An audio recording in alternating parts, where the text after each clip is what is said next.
Diego Polo, que es un paleontólogo que vive y trabaja en la Patagonia, pero también a menudo viaja a China y a Mongolia para descubrir fósiles.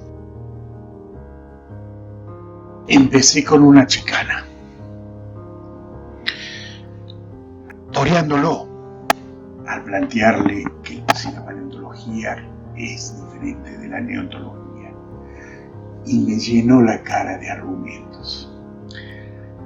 Pero también hablamos de filogenia, de medir ramas largas. Gracias, Diego, por tu disposición. Vos sos paleontólogo. Sí. ¿Por qué los paleontólogos son diferentes de los neontólogos? No, creo que la paleontología es realmente una disciplina que tiene una pata en cada ciencia, en la biología y en la geología, ¿no? Estamos estudiando restos biológicos que se encuentran en el registro sedimentario.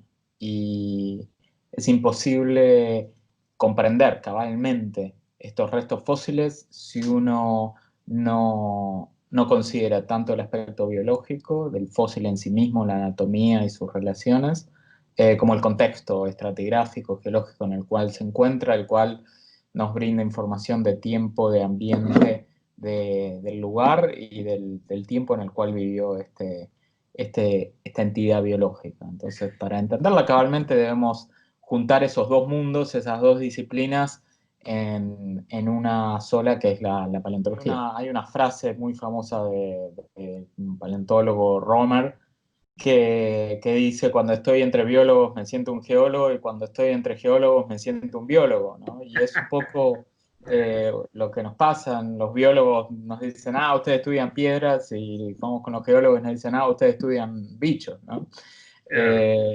Y es un poco así. Uno realmente creo que la paleontología es una de las primeras ciencias interdisciplinarias que se generaron, ¿no? Precisamente por estas características de estudiar restos biológicos que están en el registro sedimentario.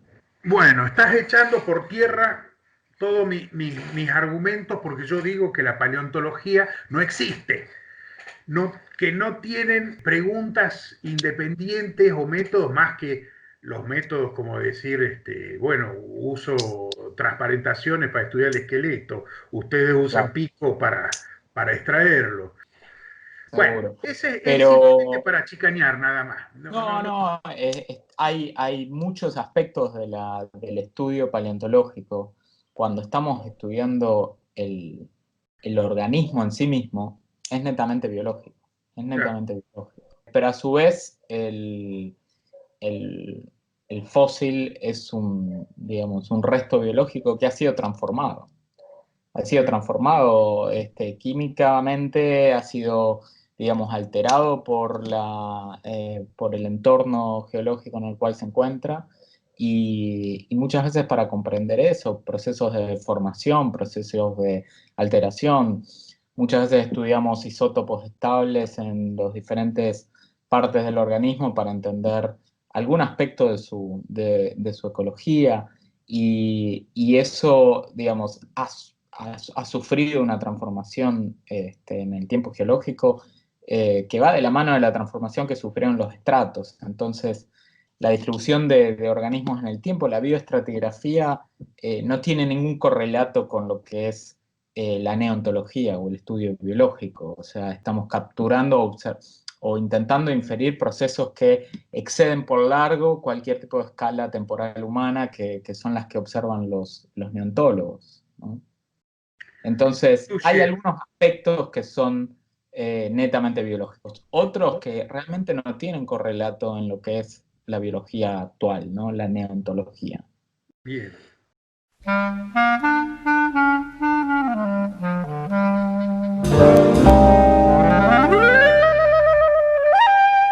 Discusión entre las filogenias moleculares y las filogenias morfológicas, en donde son incongruentes. ¿Te parece que puede ser esta incongruencia deberse a problemas metodológicos más que problemas filogenéticos? Sí, si bien nunca he trabajado en lepidosaurios específicamente, es una controversia que la he seguido en la literatura desde hace tiempo porque me parece uno de los casos más interesantes de estas incongruencias entre la señal que dan ciertos indicadores moleculares con el conocimiento tradicional, si se quiere, o las hipótesis derivadas de la morfología. Y creo que como muchos casos de estas incongruencias, sobre todo esas incongruencias que persisten a lo largo del tiempo, se debe a que tenemos un registro defectuoso, digamos, un muestreo defectuoso de la diversidad biológica. De alguna manera, los análisis moleculares obviamente solo pueden inferir a partir del muestreo de los animales, las especies o los linajes que por casualidad, por contingencia histórica, sobrevivieron hasta hoy en día, ¿no?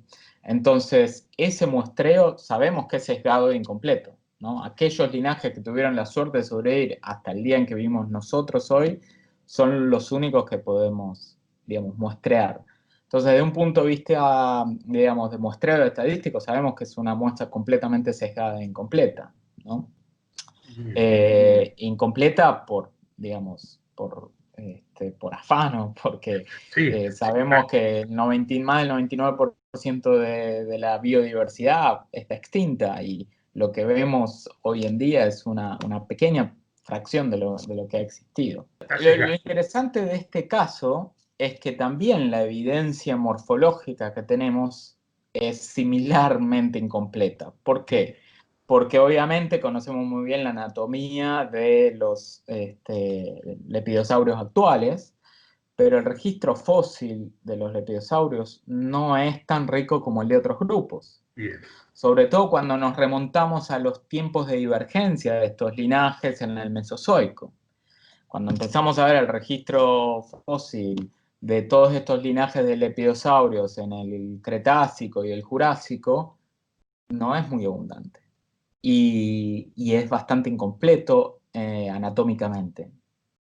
Mayormente restringido a mandíbulas, a pequeños restos, que es una fracción, digamos, minúscula de todo lo que es la anatomía ósea y blanda, ¿no? Entonces tenemos esta conjunción un poco terrible de tener una muestra sesgada e incompleta, tanto en lo molecular como en lo morfológico. Entonces, obviamente, lo molecular tiene la promesa o la potencialidad de poder, bueno, seguir secuenciando el genoma completo de todos los lepidosaurios, todavía no se conoce, rearreglos genómicos, digamos, diferentes tipos de información que podemos todavía extraer y que nos pueden brindar luz.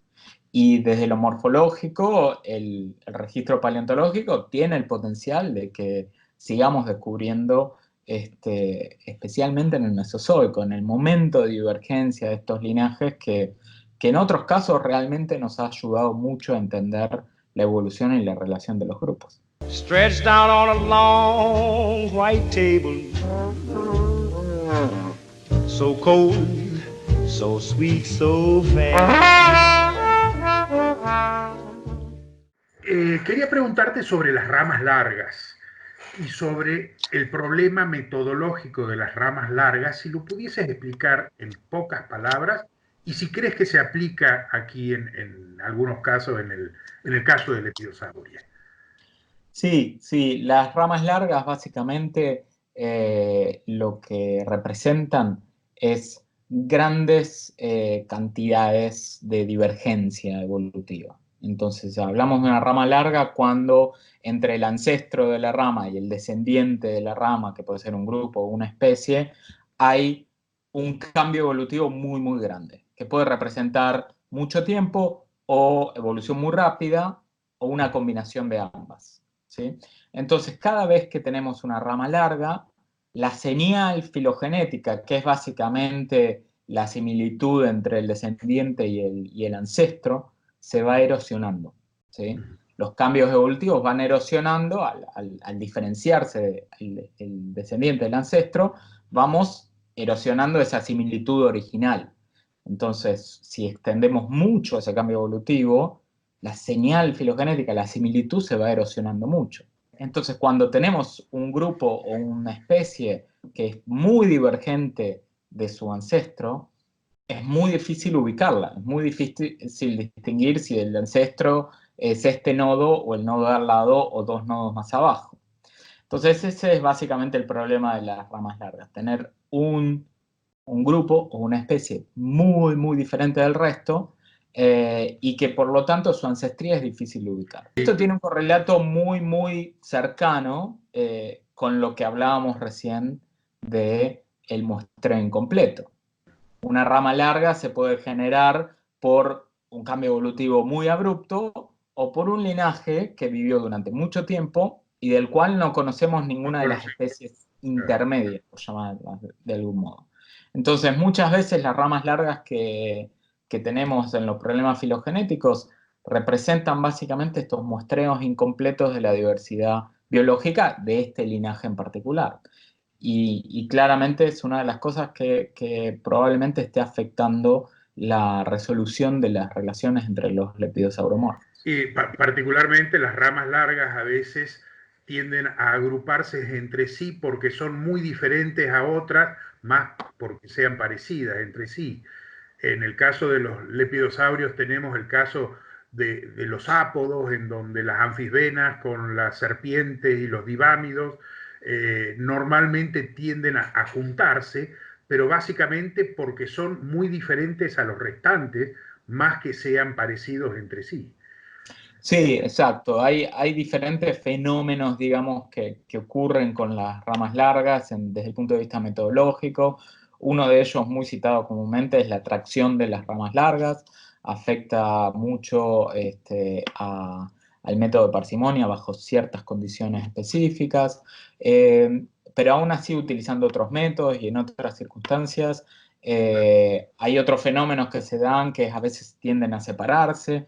Y lo que al fin y al cabo resulta es que son difíciles de posicionar y aun cuando se posicionen en un lugar es difícil de que estén posicionadas con un fuerte soporte, digamos, con una robustez desde el punto de vista estadístico considerable como para tener un grado de certidumbre razonable en cuál es la posición de esta rama tan divergente o de estas ramas tan divergentes.